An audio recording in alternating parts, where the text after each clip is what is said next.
Chapter 2. The Tiger of San Pedro. A cold and melancholy walk of a couple of miles brought us to a high wooden gate, which opened into a gloomy avenue of chestnuts. The curved and shadowed drive led us to a low, dark house, pitch black against a slate-colored sky. From the front window upon the left of the door there peeped a glimmer of a feeble light. "There's a constable in possession," said Baines. "I'll knock at the window." He stepped across the grass plot and tapped with his hand on the pane. Through the fogged glass I dimly saw a man spring up from a chair beside the fire, and heard a sharp cry from within the room. An instant later a white-faced, hard-breathing policeman had opened the door, the candle wavering in his trembling hand. "What's the matter, Walters?" asked Baines sharply. The man mopped his forehead with his handkerchief and gave a long sigh of relief. "I am glad you have come, sir. It has been a long evening, and I don't think my nerve is as good as it was." "Your nerve, Walters? I should not have thought you had a nerve in your body." "Well, sir, it's this lonely, silent house and the queer thing in the kitchen. Then when you tapped at the window I thought it had come again." "That what had come again?" "The devil, sir, for all I know. It was at the window." "What was at the window, and when?" "It was just about 2 hours ago. The light was just fading. I was sitting reading in the chair. I don't know what made me look up, but there was a face looking in at me through the lower pane. Lord, sir, what a face it was! I'll see it in my dreams." "Tut, tut, Walters. This is not talk for a police constable." "I know, sir, I know. But it shook me, sir, and there's no use to deny it. It wasn't black, sir, nor was it white, nor any color that I know, but a kind of queer shade like clay with a splash of milk in it. Then there was the size of it. It was twice yours, sir. And the look of it, the great staring goggle eyes, and the line of white teeth like a hungry beast. I tell you, sir, I couldn't move a finger, nor get my breath, till it whisked away and was gone. Out I ran and through the shrubbery, but thank God there was no one there. If I didn't know you were a good man, Walters, I should put a black mark against you for this. If it were the devil himself, a constable on duty should never thank God that he could not lay his hands upon him. I suppose the whole thing is not a vision and a touch of nerves?" "That, at least, is very easily settled," said Holmes, lighting his little pocket lantern. "Yes," he reported, after a short examination of the grass bed, "a number 12 shoe, I should say. If he was all on the same scale as his foot, he must certainly have been a giant. What became of him? He seems to have broken through the shrubbery and made for the road." "Well," said the inspector with a grave and thoughtful face, "whoever he may have been, and whatever he may have wanted, he's gone for the present, and we have more immediate things to attend to. Now, Mr. Holmes, with your permission, I will show you round the house." The various bedrooms and sitting rooms had yielded nothing to a careful search. Apparently the tenants had brought little or nothing with them, and all the furniture down to the smallest details had been taken over with the house. A good deal of clothing with the stamp of Marks & Company, High Holborn, had been left behind. Telegraphic inquiries had been already made which showed that Marks knew nothing of his customers save that he was a good payer. Odds and ends, some pipes, a few novels, 2 of them in Spanish, an old-fashioned pinfire revolver, and a guitar were among the personal property. "Nothing in all this," said Baines, stalking, candle in hand, from room to room. "But now, Mr. Holmes, I invite your attention to the kitchen." It was a gloomy, high-ceilinged room at the back of the house, with a straw litter in one corner, which served apparently as a bed for the cook. The table was piled with half-eaten dishes and dirty plates, the debris of last night's dinner. "Look at this," said Baines. "What do you make of it?" He held up his candle before an extraordinary object which stood at the back of the dresser. It was so wrinkled and shrunken and withered that it was difficult to say what it might have been. One could but say that it was black and leathery and that it bore some resemblance to a dwarfish, human figure. At first, as I examined it, I thought that it was a mummified Negro baby, and then it seemed a very twisted and ancient monkey. Finally, I was left in doubt as to whether it was animal or human. A double band of white shells were strung round the center of it. Very interesting, indeed," said Holmes, peering at this sinister relic. "Anything more?" In silence, Baines led the way to the sink and held forward his candle. The limbs and body of some large, white bird, torn savagely to pieces with the feathers still on, were littered all over it. Holmes pointed to the wattles on the severed head. "A white cock," said he. "Most interesting. It is really a very curious case." But Mr. Baines had kept his most sinister exhibit to the last. From under the sink he drew a zinc pail which contained a quantity of blood. Then from the table he took a platter heaped with small pieces of charred bone. "Something has been killed and something has been burned. We raked all these out of the fire. We had a doctor in this morning. He says that they are not human." Holmes smiled and rubbed his hands. "I must congratulate you, Inspector, on handling so distinctive and instructive a case. Your powers, if I may say so without offense, seem superior to your opportunities." Inspector Baines's small eyes twinkled with pleasure.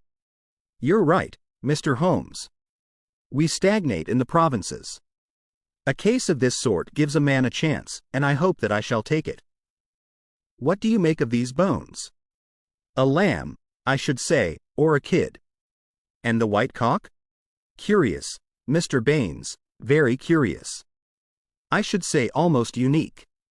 Yes, sir, there must have been some very strange people with some very strange ways in this house. One of them is dead. Did his companions follow him and kill him? If they did, we should have them, for every port is watched. But my own views are different." "Yes, sir, my own views are very different." "You have a theory, then?" "And I'll work it myself, Mr. Holmes. It's only due to my own credit to do so. Your name is made, but I have still to make mine. I should be glad to be able to say afterwards that I had solved it without your help." Holmes laughed good-humoredly. Well, Inspector," said he.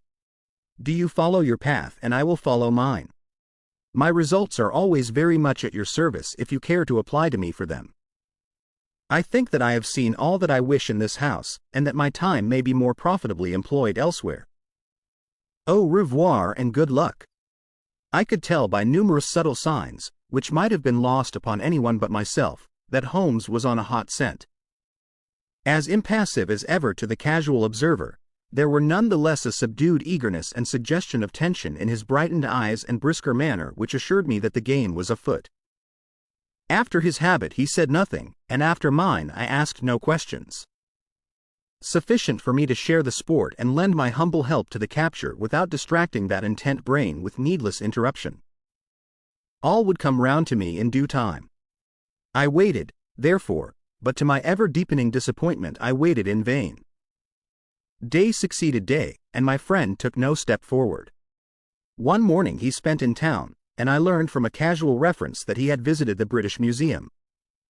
Save for this one excursion, he spent his days in long and often solitary walks, or in chatting with a number of village gossips whose acquaintance he had cultivated. "I'm sure, Watson, a week in the country will be invaluable to you," he remarked.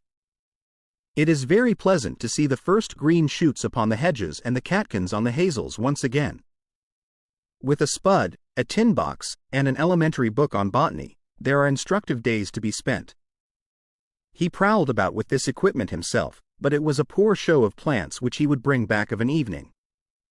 Occasionally in our rambles we came across Inspector Baines. His fat, red face wreathed itself in smiles and his small eyes glittered as he greeted my companion. He said little about the case, but from that little we gathered that he also was not dissatisfied at the course of events. I must admit, however, that I was somewhat surprised when, some 5 days after the crime, I opened my morning paper to find in large letters, "The Oxshott Mystery, a solution arrest of supposed assassin." Holmes sprang in his chair as if he had been stung when I read the headlines. "By Jove!" he cried. "You don't mean that Baines has got him?" Apparently, said I as I read the following report, great excitement was caused in Esher and the neighboring district when it was learned late last night that an arrest had been effected in connection with the Oxshott murder. It will be remembered that Mr. Garcia, of Wisteria Lodge, was found dead on Oxshott Common, his body showing signs of extreme violence, and that on the same night his servant and his cook fled, which appeared to show their participation in the crime. It was suggested, but never proved, that the deceased gentleman may have had valuables in the house, and that their abstraction was the motive of the crime. Every effort was made by Inspector Baines, who has the case in hand, to ascertain the hiding place of the fugitives, and he had good reason to believe that they had not gone far but were lurking in some retreat which had been already prepared.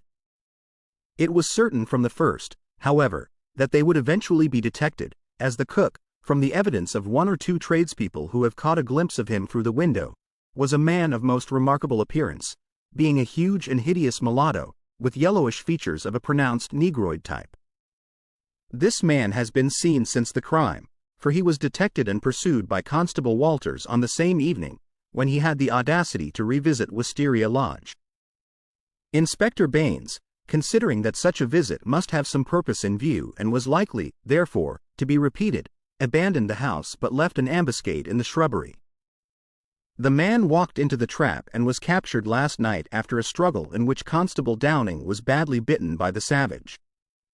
We understand that when the prison is brought before the magistrates a remand will be applied for by the police, and that great developments are hoped from his capture. Really, we must see Baines at once, cried Holmes, picking up his hat.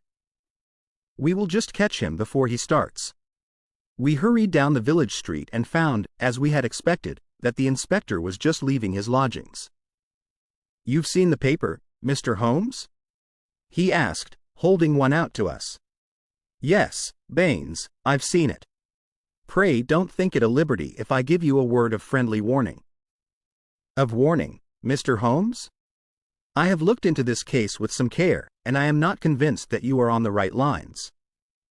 I don't want you to commit yourself too far unless you are sure. You're very kind, Mr. Holmes. I assure you I speak for your good. It seemed to me that something like a wink quivered for an instant over one of Mr. Baines's tiny eyes. We agreed to work on our own lines, Mr. Holmes. That's what I am doing. Oh, very good, said Holmes. Don't blame me. No, sir, I believe you mean well by me. But we all have our own systems, Mr. Holmes. You have yours, and maybe I have mine. Let us say no more about it. You're welcome always to my news. This fellow is a perfect savage, as strong as a cart horse and as fierce as the devil. He chewed Downing's thumb nearly off before they could master him. He hardly speaks a word of English, and we can get nothing out of him but grunts. And you think you have evidence that he murdered his late master? I didn't say so, Mr. Holmes, I didn't say so. We all have our little ways. You try yours and I will try mine. That's the agreement. Holmes shrugged his shoulders as we walked away together. I can't make the man out. He seems to be riding for a fall. Well, as he says, we must each try our own way and see what comes of it. But there's something in Inspector Baines which I can't quite understand. Just sit down in that chair, Watson, said Sherlock Holmes when we had returned to our apartment at the Bull. I want to put you in touch with the situation, as I may need your help tonight. Let me show you the evolution of this case so far as I have been able to follow it. Simple as it has been in its leading features, it has none the less presented surprising difficulties in the way of an arrest. There are gaps in that direction which we have still to fill. We will go back to the note which was handed in to Garcia upon the evening of his death. We may put aside this idea of Baines's that Garcia's servants were concerned in the matter. The proof of this lies in the fact that it was he who had arranged for the presence of Scott Eccles, which could only have been done for the purpose of an alibi. It was Garcia, then, who had an enterprise, and apparently a criminal enterprise, in hand that night in the course of which he met his death. I say, criminal, because only a man with a criminal enterprise desires to establish an alibi. Who, then, is most likely to have taken his life? Surely the person against whom the criminal enterprise was directed. So far it seems to me that we are on safe ground. We can now see a reason for the disappearance of Garcia's household. They were all confederates in the same unknown crime. If it came off when Garcia returned, any possible suspicion would be warded off by the Englishman's evidence, and all would be well. But the attempt was a dangerous one, and if Garcia did not return by a certain hour, it was probable that his own life had been sacrificed. It had been arranged, therefore, that in such a case his two subordinates were to make for some prearranged spot where they could escape investigation and be in a position afterwards to renew their attempt. That would fully explain the facts, would it not? The whole inexplicable tangle seemed to straighten out before me. I wondered, as I always did, how it had not been obvious to me before. But why should one servant return? We can imagine that in the confusion of flight something precious, something which he could not bear to part with, had been left behind. That would explain his persistence, would it not? Well, what is the next step? The next step is the note received by Garcia at the dinner. It indicates a confederate at the other end. Now, where was the other end? I have already shown you that it could only lie in some large house, and that the number of large houses is limited. My first days in this village were devoted to a series of walks in which in the intervals of my botanical researches I made a reconnaissance of all the large houses and an examination of the family history of the occupants. One house, and only one, riveted my attention. It is the famous old Jacobean Grange of High Gable, 1 mile on the farther side of Oxshott, and less than half a mile from the scene of the tragedy. The other mansions belong to prosaic and respectable people who live far aloof from romance. But Mr. Henderson, of High Gable, was by all accounts a curious man to whom curious adventures might befall. I concentrated my attention, therefore, upon him and his household. A singular set of people, Watson, the man himself the most singular of them all. I managed to see him on a plausible pretext, but I seemed to read in his dark, deep-set, brooding eyes that he was perfectly aware of my true business. He is a man of 50, strong, active, with iron-gray hair, great bunched black eyebrows, the step of a deer and the air of an emperor, a fierce, masterful man, with a red-hot spirit behind his parchment face. He is either a foreigner or has lived long in the tropics, for he is yellow and sapless, but tough as whipcord. His friend and secretary, Mr. Lucas, is undoubtedly a foreigner, chocolate brown, wily, suave, and cat-like, with a poisonous gentleness of speech. You see, Watson, we have come already upon 2 sets of foreigners, one at Wisteria Lodge and one at High Gable, so our gaps are beginning to close. These 2 men, close and confidential friends, are the center of the household. But there is one other person who for our immediate purpose may be even more important. Henderson has 2 children, girls of 11 and 13. Their governess is a Miss Burnett, an Englishwoman of 40 or thereabouts. There is also one confidential manservant. This little group forms the real family, for they travel about together, and Henderson is a great traveler, always on the move. It is only within the last weeks that he has returned, after a year's absence, to High Gable. I may add that he is enormously rich, and whatever his whims may be, he can very easily satisfy them.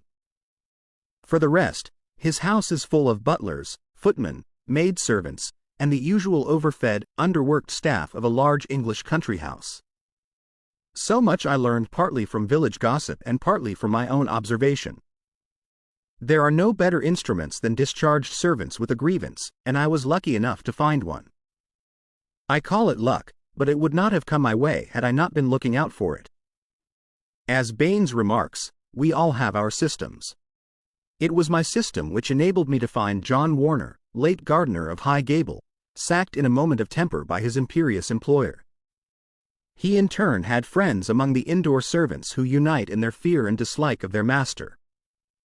So I had my key to the secrets of the establishment.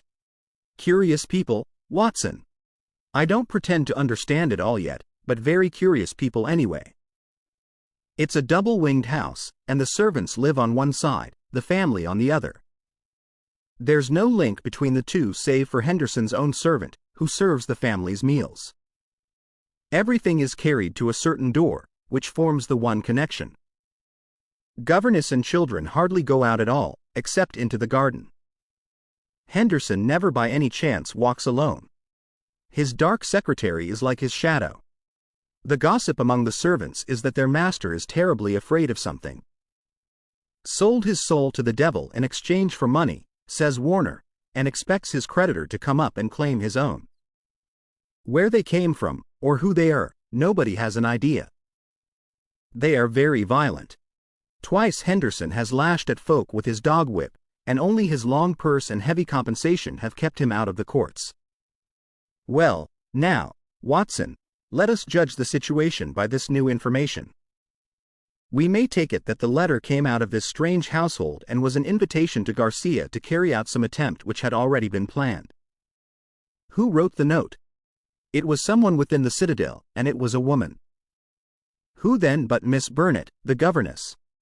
All our reasoning seems to point that way. At any rate, we may take it as a hypothesis and see what consequences it would entail.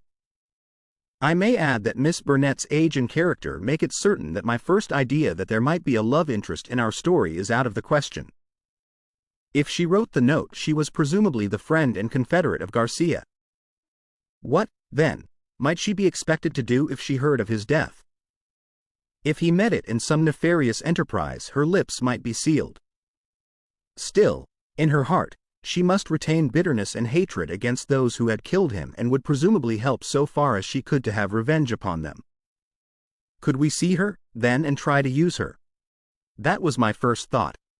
But now we come to a sinister fact. Miss Burnett has not been seen by any human eye since the night of the murder.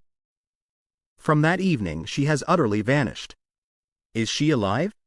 Has she perhaps met her end on the same night as the friend whom she had summoned? Or is she merely a prisoner? There is the point which we still have to decide. You will appreciate the difficulty of the situation, Watson. There is nothing upon which we can apply for a warrant. Our whole scheme might seem fantastic if laid before a magistrate. The woman's disappearance counts for nothing, since in that extraordinary household any member of it might be invisible for a week. And yet she may at the present moment be in danger of her life. All I can do is to watch the house and leave my agent, Warner, on guard at the gates. We can't let such a situation continue. If the law can do nothing, we must take the risk ourselves. What do you suggest? I know which is her room. It is accessible from the top of an outhouse. My suggestion is that you and I go tonight and see if we can strike at the very heart of the mystery. It was not, I must confess, a very alluring prospect. The old house with its atmosphere of murder, the singular and formidable inhabitants, the unknown dangers of the approach, and the fact that we were putting ourselves legally in a false position all combined to damp my ardor. But there was something in the ice-cold reasoning of Holmes which made it impossible to shrink from any adventure which he might recommend. One knew that thus, and only thus, could a solution be found. I clasped his hand in silence, and the die was cast. But it was not destined that our investigation should have so adventurous an ending. It was about 5 o'clock, and the shadows of the March evening were beginning to fall, when an excited rustic rushed into our room. "They've gone, Mr. Holmes. They went by the last train. The lady broke away, and I've got her in a cab downstairs." "Excellent, Warner!" cried Holmes, springing to his feet. "Watson, the gaps are closing rapidly." In the cab was a woman, half collapsed from nervous exhaustion. She bore upon her aquiline and emaciated face the traces of some recent tragedy. Her head hung listlessly upon her breast, but as she raised it and turned her dull eyes upon us, I saw that her pupils were dark dots in the center of the broad gray iris. She was drugged with opium. "I watched at the gate, same as you advised, Mr. Holmes," said our emissary, the discharged gardener. "When the carriage came out, I followed it to the station. She was like one walking in her sleep, but when they tried to get her into the train, she came to life and struggled. They pushed her into the carriage. She fought her way out again. I took her part, got her into a cab, and here we are. I shan't forget the face at the carriage window as I led her away. I'd have a short life if he had his way, the black-eyed, scowling, yellow devil." We carried her upstairs, laid her on the sofa, and a couple of cups of the strongest coffee soon cleared her brain from the mists of the drug. Baines had been summoned by Holmes, and the situation rapidly explained to him. "Why, sir, you've got me the very evidence I want," said the inspector warmly, shaking my friend by the hand. "I was on the same scent as you from the first." "What? You were after Henderson?" "Why, Mr. Holmes, when you were crawling in the shrubbery at High Gable, I was up one of the trees in the plantation and saw you down below. It was just who would get his evidence first." "Then why did you arrest the mulatto?" Baines chuckled. "I was sure Henderson, as he calls himself, felt that he was suspected, and that he would lie low and make no move so long as he thought he was in any danger. I arrested the wrong man to make him believe that our eyes were off him. I knew he would be likely to clear off then and give us a chance of getting at Miss Burnett." Holmes laid his hand upon the inspector's shoulder. "You will rise high in your profession. You have instinct and intuition," said he. Baines flushed with pleasure. "I've had a plain-clothes man waiting at the station all the week. Wherever the High Gable folk go, he will keep them in sight. But he must have been hard put to it when Miss Burnett broke away. However, your man picked her up, and it all ends well. We can't arrest without her evidence, that is clear, so the sooner we get a statement the better." "Every minute she gets stronger," said Holmes, glancing at the governess. "But tell me, Baines, who is this man Henderson?" "Henderson," the inspector answered, "is Don Murillo, once called the Tiger of San Pedro." "The Tiger of San Pedro." The whole history of the man came back to me in a flash. He had made his name as the most lewd and bloodthirsty tyrant that had ever governed any country with a pretense to civilization. Strong, fearless, and energetic, he had sufficient virtue to enable him to impose his odious vices upon a cowering people for 10 or 12 years. His name was a terror through all Central America. At the end of that time there was a universal rising against him. But he was as cunning as he was cruel, and at the first whisper of coming trouble he had secretly conveyed his treasures aboard a ship which was manned by devoted adherents. It was an empty palace which was stormed by the insurgents next day. The dictator, his 2 children, his secretary, and his wealth had all escaped them. From that moment he had vanished from the world, and his identity had been a frequent subject for comment in the European press. "Yes, sir, Don Murillo, the Tiger of San Pedro," said Baines.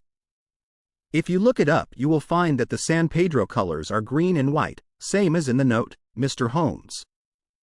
Henderson he called himself, but I traced him back, Paris and Rome and Madrid to Barcelona, where his ship came in 86. They've been looking for him all the time for their revenge, but it is only now that they have begun to find him out." "They discovered him a year ago," said Miss Burnett, who had sat up and was now intently following the conversation. "Once already his life has been attempted, but some evil spirit shielded him. Now, again, it is the noble, chivalrous Garcia who has fallen, while the monster goes safe. But another will come, and yet another, until some day justice will be done. That is as certain as the rise of tomorrow's sun." Her thin hands clenched, and her worn face blanched with the passion of her hatred. "But how come you into this matter, Miss Burnett?" asked Holmes. "How can an English lady join in such a murderous affair?" "I join in it because there is no other way in the world by which justice can be gained. What does the law of England care for the rivers of blood shed years ago in San Pedro, or for the shipload of treasure which this man has stolen? To you they are like crimes committed in some other planet. But we know. We have learned the truth in sorrow and in suffering. To us there is no fiend in hell like Juan Murillo, and no peace in life while his victims still cry for vengeance." "No doubt," said Holmes, "he was as you say. I have heard that he was atrocious. But how are you affected?" "I will tell you it all. This villain's policy was to murder, on one pretext or another, every man who showed such promise that he might in time come to be a dangerous rival. My husband, yes, my real name is Senora Victor Durando, was the San Pedro minister in London. He met me and married me there. A nobler man never lived upon earth. Unhappily, Murillo heard of his excellence, recalled him on some pretext, and had him shot. With a premonition of his fate, he had refused to take me with him. His estates were confiscated, and I was left with a pittance and a broken heart. Then came the downfall of the tyrant. He escaped as you have just described. But the many whose lives he had ruined, whose nearest and dearest had suffered torture and death at his hands, would not let the matter rest. They banded themselves into a society which should never be dissolved until the work was done. It was my part, after we had discovered in the transformed Henderson the fallen despot, to attach myself to his household and keep the others in touch with his movements. This I was able to do by securing the position of governess in his family. He little knew that the woman who faced him at every meal was the woman whose husband he had hurried at an hour's notice into eternity. I smiled on him, did my duty to his children, and bided my time. An attempt was made in Paris and failed.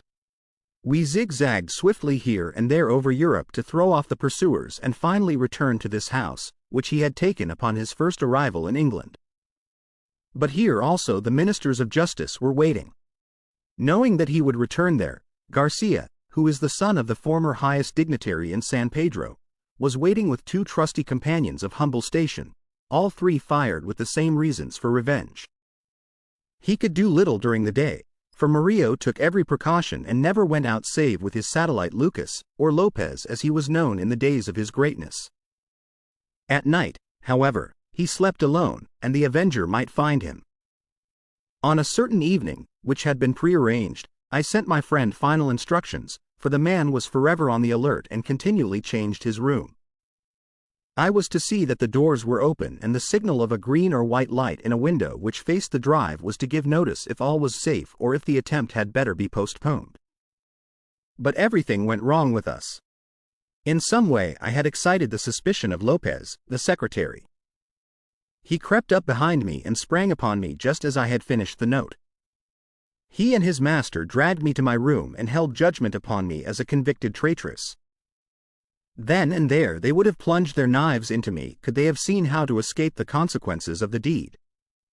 Finally, after much debate, they concluded that my murder was too dangerous. But they determined to get rid forever of Garcia. They had gagged me, and Murillo twisted my arm round until I gave him the address. I swear that he might have twisted it off had I understood what it would mean to Garcia. Lopez addressed the note which I had written, sealed it with his sleeve link, and sent it by the hand of the servant, Jose.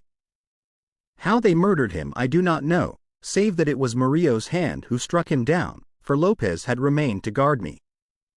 I believe he must have waited among the gorse bushes through which the path winds and struck him down as he passed. At first they were of a mind to let him enter the house and to kill him as a detected burglar, but they argued that if they were mixed up in an inquiry their own identity would at once be publicly disclosed and they would be open to further attacks.